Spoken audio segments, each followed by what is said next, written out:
Hey everybody, Karyn Bryant for MMA Heat here with the one and only, the legend, the myth, the legend. I can't even get it right. It's Bas Rutten, everybody. Bas, always a pleasure to see you. You're looking great these days. I'm feeling great. Yes, doing good. Working out every day. Actually feeling good. Got back into the rhythm of life Nice. and loving it. And yeah, and so were you able to avoid everything with COVID? Your family, everybody safe? Yeah, everybody's safe. My daughter in Holland had it, and she lives with like a whole bunch of people. Nobody else had it in the family. Also, another kid, another husband, nobody. A good friend of mine, his wife had it. Also, nobody else in the family. So they say it's contagious, but apparently it doesn't affect other family members. So yeah, no, we're sailing straight through it. Awesome, awesome. Well, we can see on your shirt here you got something new going on, and this is the reason we're talking. And the cool thing is, Boss, like, you've done so many things. You've been around the game for so long that I feel like when you get involved in a project, it means you're passionate about it. You must be somewhat really interested in it. So, Karate Combat is coming out. It's how many seasons now? Second season? This is the second season. This is going to be like a TV show season. So now you're going to have every week you're going to see fights. That's the difference with what we did before. Before it was just a show every couple of months, and it was very unregular. But now it's every week. We're going to come at you with some great fighting. Very cool. Okay, so the setup for it. Where first and foremost, where are people going to be able to watch it?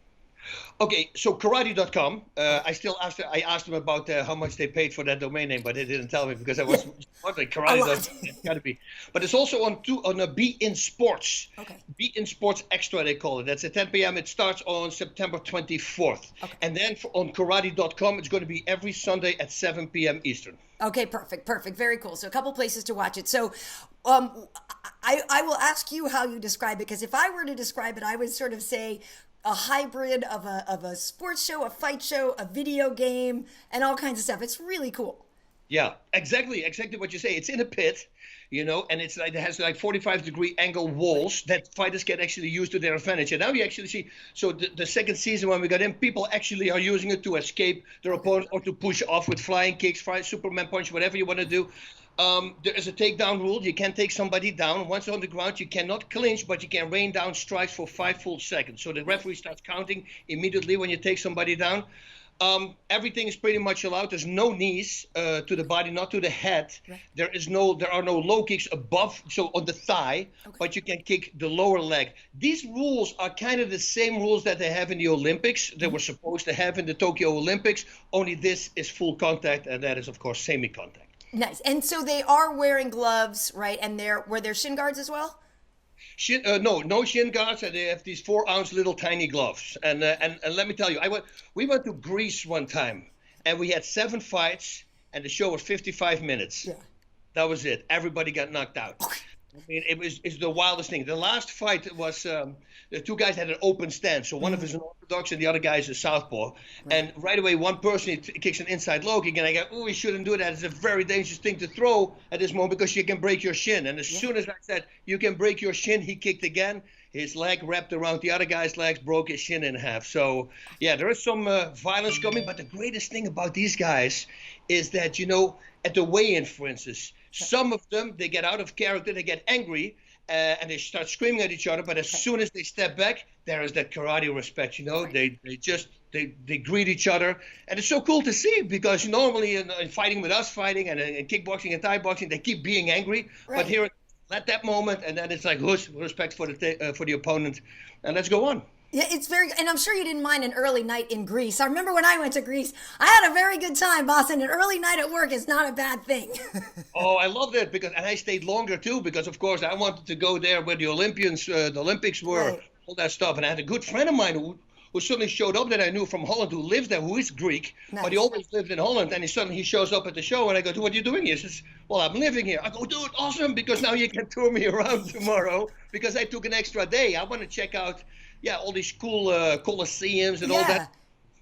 It's amazing. Yeah, Greece is amazing. So the cool thing about this, and you mentioned it with the 45-degree walls, and that's something on one of the things I was watching on YouTube, one of the older specials, and you were talking about how people don't always use that. And so if you could explain a little bit more, because obviously we know in MMA, people know how to use the cage, people know how to, get into very advantageous positions there. So if we're talking about a karate fight, how are they involving the use of those angular walls? Now, for instance, if you try to lock up opponent in the corner, now you see they go to the corner, but then they just climb on and they run on the side. Okay. To the side, or they use it, they run up and suddenly they push off and they come back with a punch, and a lot of guys are doing that also. So you're fighting and they let themselves push backwards until they feel with the peripheral they pick up that the wall's behind them, and suddenly you see them stomping backwards, flying forward with either a flying kick or a flying punch.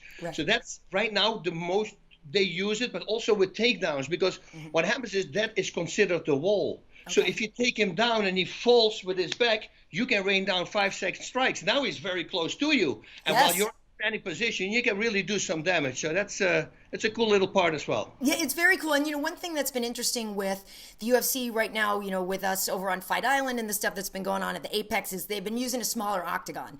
So there is something to be said about the size of the ring that you guys are using, because it isn't very big, is it? No, it's like 20. Well, it's for them. It's like let's say 6 meters, 20 feet, 24 feet, I believe, 21 feet. And it's not that crazy. And talking about the cage, I remember when I went from Pancras to the UFC, and before the fight, you jump into the cages to feel it out. And I'm looking at and I started laughing. I go, what? I go, dude, they can't lock you up. And look at the space. Yeah. That there's no way they can push me against the wall. Right. I mean, there's so much, you can move so much. Right. And that's the greatest part. And so, yes, once you make it more contained, it's more of a fight, The smaller it gets, the more phone booth fight it becomes. Exactly. And that's what we were saying. Like, we've been kind of really enjoying the action in this smaller octagon, with a lot of these UFC fights. Because, people don't, they take a couple steps back and they're already on that black line or whatever. And they're like, oh, no, there's nowhere to go. So you force the action. So how do you pick your fighters? Like, where do the fighters come from? How did you kind of get your roster of people on the show? So all the fighters are karatekas. A lot of them, they go to the Olympics. So you have Olympic level guys in there, also world champions from all around the planet. They just sign in. They just call karate combat, and they tell them who they are. And most of the time, if they're from karate right away knows them. Yeah. The fighters, the packages they make is really cool as well. They go to their home country. For instance, Jerome Brown is a guy from England. The really cool patch, but this guy's a model. But he can fight, and he's a good-looking guy, and a tough guy. And Abdallah Ibrahim, there's a guy who's from Egypt, but he lives now in New York. And they make these crazy packages. This guy has constantly a smile on his face, but then once you see him fight, while he's fighting, he's also smiling, but he's just knocking people out left and right. Maximilian Mathers, that's a guy who's from Germany. He's a Buddhist monk. He went to train with the monks over there. You see clips of him hanging there. So cool. While people are punching him in the gut. Oh, actually, that was in the preview. I think they showed it over there. Against Stefan Roupakas. Roupakas is a guy who's from Greece, and he's in the special forces in Greece. So all these guys, we have, I believe, 32 women and guys from 32 countries are competing in this organization. Nice. So it's really cool. And so what's the format? So since you said now it's moving from specials, whereas before you just sort of had people matched up and you had some cool fights. Now that it's a weekly series, does that mean it's a tournament? Is there a grid? Are we getting toward a season champion? How's it working like that? Yes, there's already there are belts now. There's weight classes, of course. Now you're going to see every show. There's 3 or 4 fights you're going to see, and with the packages, of course. So now you get to know these fighters, where they come from, while they're fighting. I mean, the reasons. I mean, if you look at the guy Jesus Lopez his fighter Jesus Lopez, he's from Lima, Peru. He fights because his brother taught him karate, and his brother got murdered in the streets. So he wanted to keep on his name, and then he started competing in karate for his brothers. Stuff like that is just really cool stuff that gives you the goosebumps. And if they go into these stories and you see him, with the grave of his brother and all that stuff, it's it's. I almost think about Mirko Krokop versus Fedor Emelianenko. I remember that package that they have in Japan on Pride Fighting Championships, which they didn't show in America. Why? It blows. I always ask them, why didn't they show this? Because I remember Mirko coming up, and you saw it was like Ivan Drago versus Rocky. You saw up on these high-tech machines. He's training and he's high-kicking these clean bags. And then you go to Russia and you see Fedor with rusted kettlebells in the snow, he's running. Dude, I got goosebumps now. So And then you cool. saw there's suddenly a street in Croatia or a river, and it was all frozen with corpses in there. And then when Cro Cop came up, because that was his father who passed away in the war, and then you see him at his grave, Cro Cop was crying. I mean, when we zoomed in on him, he was about to fight freaking Fedor Emelianenko. He had tears in his eyes. I go, why don't they show these these packages in America? And that's thankfully Karate Combat does show those packages. Yeah, I mean, I saw just even some stories, like I said, going around looking at some of the older things, and there were stories of guys, I was the smallest guy in my village, and I had to learn, like really, heartfelt stories, like you're saying. And I do want to talk about those packages, because the cool thing, like I said, is there's kind of this video game element to the whole show as well. And so that's the part where, like at the beginning, it says, like, choose your fighters, like you're playing Mortal Kombat, right? Is that kind of what the basis was? And like, can you explain why, just kind of why you guys thought that was the approach to take, because it's really cool.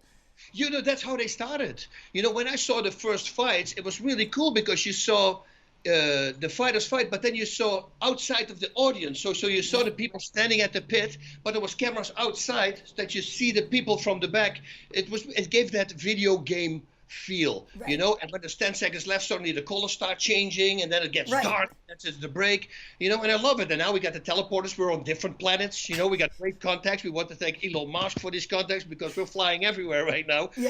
Since we couldn't do it in here, right? We had to go to a different dimension. And if you see those sets, you already saw it at the preview. I'm loving it, man. It's like I'm a little kid again. When they came to me, they says, hey, we want you to be the ambassador for us, for karate. I go, man, this goes all the way back when I started fighting, karate, taekwondo. That was it. So I was so honored when they asked me to be their ambassador, and boom, the rest is history. Yeah, well, it is really cool too. And it's funny because obviously with mixed martial arts growing so much, at the same time, there is a curiosity and more of a demand now for the elements that make up MMA, right? So now it's kind of cool to see, just to go back and watch pure karate fighters, because now we've seen what karate artists do in mixed martial arts, but now it's kind of cool to strip away some of the things and just watch pure karate again. Yes, and karate already told me they're very open to bringing fighters in from different sports. They said we're going to go about one more year from karate, because you're going to find out, for instance, if you have a true karate guy, a point karate guy, sometimes we saw this in the beginning, they punch one time, they scream, and they stop punching. And then if they face a guy who also does Thai boxing or kickboxing on the side, well, that guy's not going to stop. No. They're going to come forward. So they realized really fast, we got to change our fighting style. We're going to have to start using kickboxing. So all the guys who did kickboxing and karate, those most of the time are the guys that are winning. So everybody's getting up to level right now, and they want to open it like in a year from now. They say, okay, once everybody is set to these rules and they know how to fight, we're going to open it to the rest of the world. So then you can be a mixed martial arts, a taekwondo. It doesn't matter. You can go up to karate combat and you can compete. It's very cool. I mean, it's a great idea. And you being the ambassador, it's interesting because you're in the Hall of Fame and all this. And I'm just curious what that means to you, because you are like the guy that everybody's like, oh, we got to get Bas involved in this. And you have your name carries with it so much history and everything. So how do you make sure, that you're joining up with people that are doing the right thing? I guess you just saw the show and you loved it and you figured it was something worth being part of then. Yes, exactly what you said. And the thing is that they came at the right moment, right? Yeah. The Bas from 10 years ago was a whole different kind of Bas. Well, still respectful. I'm not saying that, but I could get out of control. So right now I'm completely in control. All these crazy things are opening. So back to the full respect. So be an example. That's what I always say to fighters as well. You can be the top fighter in the world, but if you're not an example, I don't consider you the world champion. I think that needs to be a little part of it as well. Inspiring kids, not by doing bad things, but good things. Show them that you can be a badass fighter, but on the side, also a very decent person. Yes. Well, and certainly, yes. I mean, karate, we know, is all about honor and respect and everything. So I would imagine that, and like you said, the people are bowing in. It seems to me, just from what I've seen, people definitely really, truly are honoring the tradition of the sport. They are completely. Listen, we have Marshawn Lynch. He's going to be gracing us also with his presence. And this guy, I had such a good time. He brought his group of guys with. Man, it was hilarious. He is so funny. That's we had to go edit a little bit of the profanity things. I'm sure. but it made it so exciting. And in the beginning also, he was looking. It was not like, oh, I'm really looking forward to it. He was looking forward to it, but it wasn't showing, you know. But after 2 fights, his whole facial expression, everything started moving. He goes, dude, this is badass. I go, I told you, it's really cool. Why don't you bring in a little tiny monkey and start messing around with the monkey? You guys going to see some funny stuff, trust me. It's very cool. And so again, as a reminder, it debuts on September 24th? 7th. 24th, you're right. And you can see it on beIn Sports and then also on karate.com. Karate.com. And they say it's every Sunday on 7 o'clock Eastern time. Perfect. Very cool. And, before we get out of here, I know I have to ask, because the last time I saw you, you were getting involved with the bare knuckle boxing. And like I just said, you're very passionate about the things you get involved in. And I know something kind of not great happened with that. And I want you to have the opportunity to explain yourself, because I know a lot of people kind of blamed you for things that I think were out of your control. Yeah. I went on also on MMA Junkie, and I brought my laptop with me with all the emails that I had, and I said, listen, I cannot show it to the customers, to the people who are watching, but I can show George, and everybody trusts him, so you can see. So I asked for proof of funds. All these questions I asked, I needed to make sure that there was money in the bank, that everything was be arranged, and that's why I was 100% guaranteed that the fighters were going to get paid. Now, I was the president of the company, but I never signed the contract yet. That was just also because I knew I was going to sign the contract, so it's not like it was just a title. But I said, let's focus on the show right now because we're way behind. Let's do that. I trust you. Don't worry about it. So we started working on the show. But since I was named the president, of course, everybody automatically assumed that it was my fault. But once the inside of the MMA Junkie came out and people start seeing, that I did everything in my possible mind that I could do. For instance, also when I came in, all the fights were arranged. Every contract was signed except the broadcasting team. Well, because the broadcasting team I hired, I felt pure responsible for that. So I paid out of my pocket. I paid Burt Watson, who I hired. I Jimmy Lennon Jr. Thankfully, Kenny Rice didn't want my money. He says, no, I'll get it when this guy's going to come back. But you see, so people go, but he still made money. No, I lost money. I lost time. And I actually donated money to the people that I hired because I felt responsible for them. Now, this guy went to jail for something else, which actually is going to help in this case because he told me, he says, Bas, I've made a mistake before, and I'm not going to make the mistake again. I'm not going to be able to pay these fighters their full purse, but I will make sure that I can pay him at least half. So now he just came out of jail. He's back in Poland, and I called him. I said, dude, this doesn't sound good. He said, Bas, I hope you trust me. And he really values my friendship, and he says, I don't want to let you down, and I'm going to make sure that these guys are good. I'm working on some good things already right now, and I want to make sure that everybody at least get paid half. And for all the guys who were fighting, who fought like for less than $10,000, they will get the full purse. Okay. But some of these fighters, these contracts were just crazy. They were crazy. Right. Yeah, there was the 4 main card, the main and co-main event. First of all, it was 3 of these fighters were by one manager. And this guy, the owner, he just believed that person. And the main and co-main battle together was $1.25 million. That was the card for the first show. And I go, dude. So when I came in, I said, start renegotiating. Can I fight for him? Yeah, you can't sustain this. Now, everybody wants to fight. Right. Tyson wanted to fight. They said, because if you pay that kind of money, everybody wants to fight. But, unfortunately, everything went wrong. I am in contact with all these guys, personally. Right. I contact them every time when they contact me. They always get something back. I'm helping some of them also out with little things that I can help them with in the business. I talk with the managers, and actually we have a really good relationship now with the managers as well, because now they know, it was out of my hands. I couldn't do anything about it. Good. Well, and thank you for clearing that up. And of course, I'm glad that you're doing everything you can to help the fighters, because it's a crappy situation. I'm also, here's lastly before I let you get out of here, but like there have been so many fights going on lately, and I'm curious when you're watching, you're the Hall of Famer. Like, do you sit back? Like, who's impressing you now? Because obviously we have the game has evolved so much, and like next week we have Adesanya versus Paulo, Costa and stuff like that. Fight's going to be ridiculous. Yeah, I'm so much looking forward to that fight. It's just crazy. But also now Covington and Woodley this weekend. It's going to be a fun fight as well. Well, you're always there. We watch you after the show, so you guys are doing a freaking awesome job. Bisping, all these guys, I really like them. DC, you guys are a good group. You can see that you guys really enjoy each other's company. It's something that we had. Something just fell out of the trailer. That was it. Like we had with Inside MMA. You know that like, Yes. you probably have the same thing. We did 431 shows. There was not one show that I thought before, I wish I could skip this show today. Right. Not No. one time. I was always looking forward to it. Absolutely. Well, and that's the thing too with all these shows that we've been doing at the Apex. I'm not gonna lie, boss. There's been times when I looked at the card and I'm like, I don't know, right? Because it's like a newcomers or people that you don't know yet, and then there's like 7 finishes in a row. You know what I mean, or whatever. Like kids showing up to throw down, and everybody knows right now. They're like, look, there's not a lot going on in the world. We have more eyeballs on us. They're like, if I win right now and I come out kind of clean, I can probably fight again in a month or 3 weeks. Like. It's kind of like the wild west out there right now for the people that are able to fight, and we've seen some stars emerge and kids getting already 3-4 wins this year. It's been really great.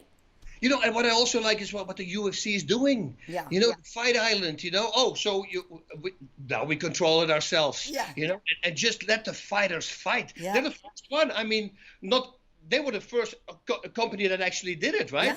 The entire world, I believe. Oh, yeah. That first put the fighters on. You see, that's what I like because, yeah, sure, they make money on it, but that's for the fighters because the fighters are not fighting. And they know these fighters need to keep on fighting because they want to stay in that system, into the groove, so to say, and they just make sure that they can. Yeah, no, it was great. Actually, I'm going back to Fight Island, but when I was there before, Dana had a party. We were all in the pool late at night. We all jumped. It was really fun, but that was a conversation I was having with him as he was just like, I want to protect my people and my effing, ecosystem and my effing fighters, and we're going to look after each other. And I was like, F yeah, man. But that's really, it was, boss. That's really what it was.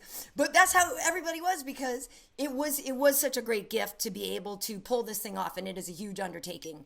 But yeah, it's really something incredible. Obviously we see the other sports doing their bubble thing, but yeah, they got to give it up because the UFC really did set a precedent and really showed everybody how you could pull it off. Yep, and now everybody can make money. Everybody's happy. The only thing that I always say, forget these stupid masks in the gates. I mean, everybody's been tested. Everybody's part of the family. Just forget about it. It's like the reporters. If you see a reporter now with the thing on, it's overdoing it. Come on, man. There's nobody around you. There's social distancing. There's anybody staying close to you. Just pull the freaking mask off. Yeah, it's tough because they make us, have them on, and it is funky because, you're like, well, we're all tested a lot, and whatever. But it's if the commissions really are the ones, from what I'm told, like when we're at Apex and stuff, it's really NSAC and stuff that's mandating the level of that kind of stuff. So yeah, well, I can understand that. It's the same with me. I don't believe in it. I think it doesn't do good. Okay. But I do it. But I do it, and I don't without complaining. Sure. For the older people and for everybody to have a peace of mind. I'm not the guy who walks around, I don't need to do it. No, I just do it. But if you really think about it, it's not doing anything. So it's so weird in the cage when they make a picture with the fighters and they have the mask on. I go, for one time that's cool because in 20 years from now you see that picture guy, you remember that time. You'll know when it was. And it's cool. But 3 shows in a row, nah. You'll know. Well, awesome. Well, listen, I love all your enthusiasm. You're always just a guy that's like such a pleasure to talk to, and Karate Combat is really cool. And I hope people check it out because it's a cool hybrid show. And once you get past just like the cool hybrid stuff, like there's just solid fights too. That's it. In the beginning, it was a little bit, like I said, you saw the point karate against the other one and they got knocked out and suddenly everybody started training Thai boxing, and that completely changed everything. And there's such a great group of guys too. I mean, they're so excited, like Taiki Silva. That's one of these guys who just won by knockout again. I'm not going to say what fight because otherwise I'm giving it away. But you just look at a guy like that. He's from Brazil and it shines. He's so happy to be there. Yeah. I love people like that. Always a smile on their face, and they're very, very good performing as well. Right. Awesome. Well, really looking forward to it. The show is coming out on karate.com and on beIn Sports. And you're on every episode too? Yes, every episode. We're going to have also a guy from Game of Thrones, a big name, is going to come also one time. I cannot say anything about it, but Marshall Lynch, watch out for him because I had had a really good time with that guy. Awesome. Well, boss, I had a great time with you as always, and hopefully I'll be able to see you in person soon. I hope so too, Karyn. Thank you so much. Take care. All right. Godspeed.